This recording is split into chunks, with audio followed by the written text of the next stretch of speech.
Hello everyone, welcome to our channel Kalyani's family vlogs. ఎలా ఉన్నారు మీరంతా ఎప్పుడు హ్యాపీగా హెల్తీగా ఉండాలని మనసారా కోరుకుంటున్నాను. అలాగే మన ఛానల్ని కంటిన్యూగా వాచ్ చేస్తూ మీ యొక్క సపోర్ట్ని నాకు అందిస్తారని కూడా ఆశిస్తున్నాను. ముందుగా ఈ ఛానల్ని ఫస్ట్ టైం కనుక వాచ్ చేస్తున్నట్లయితే వీడియోని ఎండ్ వరకు చూడండి. నచ్చినట్లయితే ఒక లైక్ చేసి మీ ఫ్యామిలీ అండ్ ఫ్రెండ్స్కి షేర్ చేయండి. అలాగే మీ యొక్క అభిప్రాయాన్ని కామెంట్ చేయండి.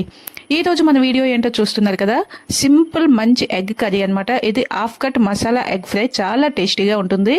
మా ఇంట్లో ఎప్పుడు కూడాను ఎగ్స్ ని ఎక్కువగా ఇలా చేయడానికే ప్రిఫర్ చేస్తాం అనమాట. ఇంట్లో అందరికీ కూడా నచ్చుతుంది, చేసుకోవడం కూడా చాలా సింపుల్. అయితే మనం ఒక మసాలా పేస్ట్ అయితే ప్రిపేర్ చేసుకోవాలి. మనం తీసుకునే ఎగ్స్ క్వాంటిటీకి సరిపడా ఆనియన్స్ ని తీసుకుని దాంతో పాటుగా కొంచెం అంత పచ్చిమిరపకాయలు లేదంటే ఎండుమిరపకాయలు, కొంచెం వెల్లుల్లి, అల్లం ముక్కలు, అలాగే ఇలాచీలు, లవంగి, చెక్క, ఒక బిర్యానీ ఆకులు, కొంచెం అంత జీలకర్ర వేసుకొని పేస్ట్ ని కొంచెం కోర్స్ గా మిక్సీ పట్టుకోవాలి. అప్పుడే మనకి ఇది చాలా బాగుంటుంది. ఈ పేస్ట్ ని మిక్సీ పట్టుకున్న తర్వాత ఒక బౌల్లోకి తీసుకొని దాంట్లో మన టేస్ట్ కి సరిపడినంత ఉప్పు, కారం, పసుపు, కొంచెం అంత జీరా పొడి, ధనియా పొడి, గరం మసాలా వీటిని కూడా వేసి ఈ పేస్ట్ ని బాగా మిక్స్ చేసుకోవాలి. కొంచెం ఒక హాఫ్ టీ స్పూన్ కార్న్ఫ్లోర్ ని కూడా వేసుకోవాలి. ఇక్కడ మేము కొంచెం క్వాంటిటీ ఎక్కువ ఎగ్స్ని తీసుకున్నాం కనుక క్వాంటిటీ కొంచెం ఎక్కువ వేసినాం. మీరు తీసుకునే ఎగ్స్కి సరిపోయే విధంగా మీరు వేసుకుంటే బాగుంటుంది.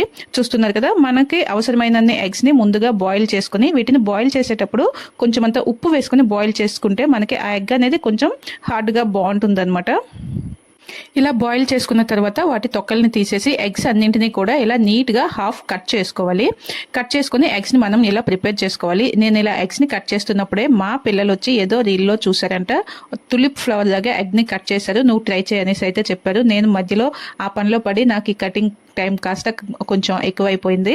ఇలా ఎగ్స్ అన్నింటినీ కూడా కట్ చేసి పెట్టుకున్న తర్వాత మనం ముందుగా ప్రిపేర్ చేసుకున్నాం కదా మసాలా పేస్ట్, వాటిని ఈ ఎగ్స్ పైన అప్లై చేసుకొని కొంచెం ఆయిల్లో ఫ్రై చేసుకోవాలి. పదండి, దానిని కూడా ఇప్పుడు చూపించేస్తాను మీకు. చూస్తున్నారు కదా, ఇలా ఎగ్స్ ని ఫ్రై చేసుకోవడానికి ఏదైనా వెడల్పుగా ఉండే కడాయి గానీ ప్యాన్ గానీ పెట్టుకోవాలి. అప్పుడే మనకి బాగా వస్తుంది. ఇంకా బెస్ట్ ఏంటంటే నాన్ స్టిక్ గానీ మనం యూజ్ చేసినట్లయితే ఇంకా ఎగ్స్ అనేవి బాగా ఫ్రై చేసుకోవచ్చు. ఇక్కడ మాకు ఈ రెసిపీని మా అత్తగారు చేస్తున్నారు కనుక మాకు ఎప్పుడు దేంట్లో అయితే ప్రిపేర్ చేసుకుంటామో అదే అలవాటు కనుక అదే కడాయిని వేసుకొని అందులో సరిపడా ఆయిల్ కాస్త ఎక్కువ వేసుకుంటే బాగుంటుంది. ఇలా ఆయిల్ వేసుకున్న తర్వాత ఆయిల్ బాగా వేడయ్యాక ఆ ఆయిల్ కడాయి మొత్తం స్ప్రెడ్ అయ్యేలాగా కొంచెం తిప్పుకుంటూ తర్వాత మనం ప్రిపేర్ చేసుకున్న మసాలా పేస్ట్ లో ఎగ్ ని అలా పట్టించి మనం ఆయిల్లో ఒక్కొక్కటిగా వేసుకోవాలి. తర్వాత కొంచెం అంత మసాలా పేస్ట్ ని ఆ ఎగ్స్ పైన కూడా వేసి వాటిని మీడియం ఫ్లేమ్ లో 4 to 5 minutes అలా ఫ్రై అవనివ్వాలన్నమాట. 4-5 minutes తర్వాత అవి ఒక సైడ్ కొంచెం ఫ్రై అయిపోయి ఉంటాయి కదా, వాటిని కేర్ఫుల్ గా వాటిని రెండో వైపుకి టర్న్ చేసుకోవాలి. లేదంటే ఆ పేస్ట్ అనేది కడాయికి పట్టుకొని ఎగ్ నుంచి సపరేట్ అయిపోయే ఛాన్స్ ఉంటుంది. అందుకే పేస్ట్ కొంచెం బాగా ఫ్రై అయ్యాక వాటిని నెమ్మదిగా ఆ పేస్ట్ తో పాటు ఎగ్స్ ని ఇలా రెండో వైపుకి టర్న్ చేసుకొని ఇటువైపు కూడా ఒక 3 minutes పాటు ఫ్రై చేసుకుంటే మనకి ఈ ఎగ్ కర్రీ అనేది చాలా టేస్టీగా ఉంటుంది. దీనిని దేంతో అయినా ఈజీగా తినేయచ్చు.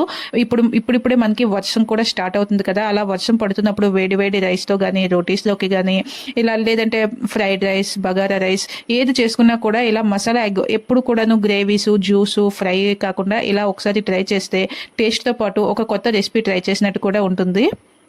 చెప్పినట్లుగా గుడ్లుని ఎక్కువగా మరి బాయిల్ చేయకూడదు. అలాగే బాయిల్ చేసుకునేటప్పుడు కొంచెం అంతా ఉప్పుని యాడ్ చేసుకోవాలి. మసాలా పేస్ట్ ని ఎక్కువ పేస్ట్ లా కాకుండా కొంచెం కోర్స్ గా గ్రైండ్ చేసుకోవాలి.